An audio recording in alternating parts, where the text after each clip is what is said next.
सासू माँ, आपने हम दोनों के साथ ऐसा क्यों किया?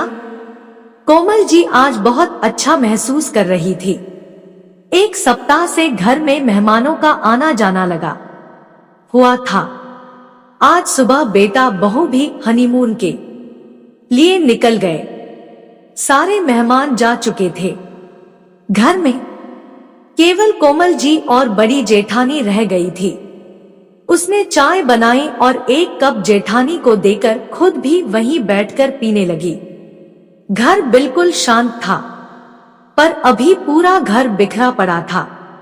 चाय पीने के बाद दोनों घर समेटने में लग गई।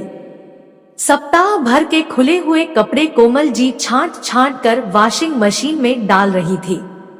जेठानी रसोई समेटने में लगी थी।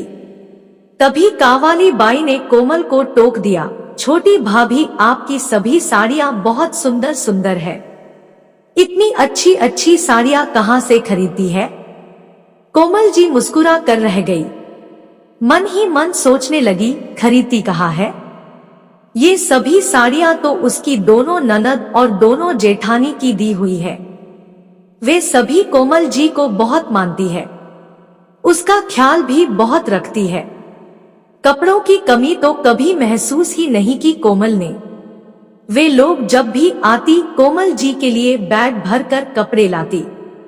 कोमल, ये देखो, ये साड़ी तुम पर बहुत अच्छी लगेगी। बस एक दो बार ही पहना है मैंने। अरे भाभी, ये ब्लाउज तो आ जाएगा ना आपको? अब इसका फैशन खत्म हो गया है। पर आप घर में पहन लेना, इतने महंगे कपड़े किसी दूसरे को क्यों दें? आप तो पहन ही लेंगी। अब कोमल कैसे कहें कि ऐसे भारी कामदार साड़ी और ब्लाउज क्या घर में पहन कर रहा जा सकता है? कोमल कुछ नहीं बोल पाती और वे लोग अपने सारे कपड़े, साड़ी, ब्लाउज, शॉल, स्वेटर सब कुछ कोमल को थमा जाती। हाँ, कभी कभी उन उतरे हुए कपड़ों के साथ एकाध नई साड़ी भी रख देती और कोमल सब खुशी खुशी स्वीकार कर लेती। आखिर करती भी क्या? बचपन से ही वो ऐसी ही थी। कभी भी नखरे करने की आदत नहीं थी। उस के लिए पापा अपनी पसंद से जो भी ला देते वो पहन लेती। पर हाँ, शादी के पहले किसी के उतरे कपड़े कभी नहीं पहने। उसको कभी जरूरत ही नहीं पड़ी। कम ही कपड़े होते उसके पास, पर सब अच्छे होते थे। फिर शादी हो गई। कोमल ससुराल आ गई।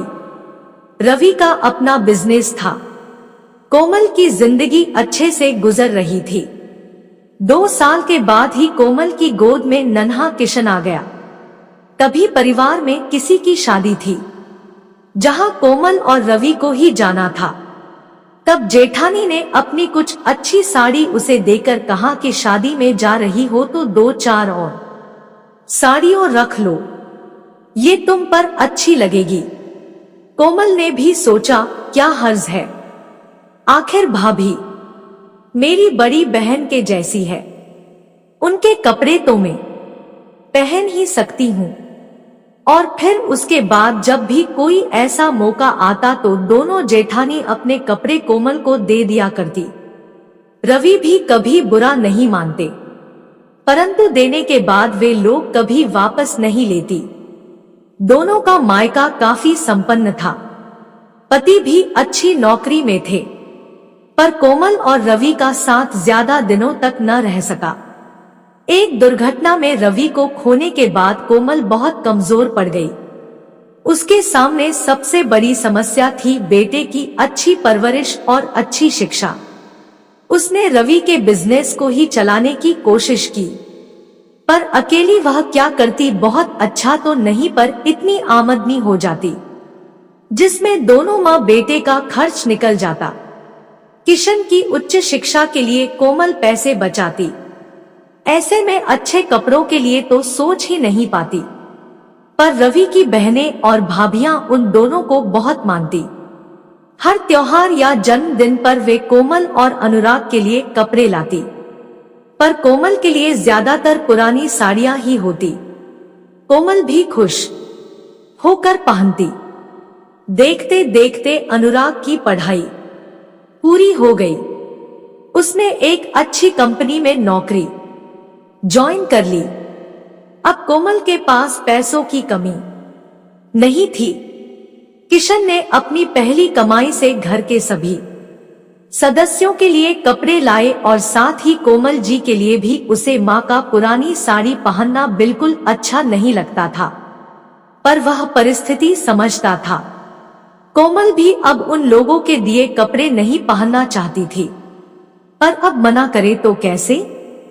कोमल कुछ कह नहीं पाती और ये सिलसिला ऐसा ही जारी था। कुछ साल और बीते और अब रवि की शादी भी तय हो गई।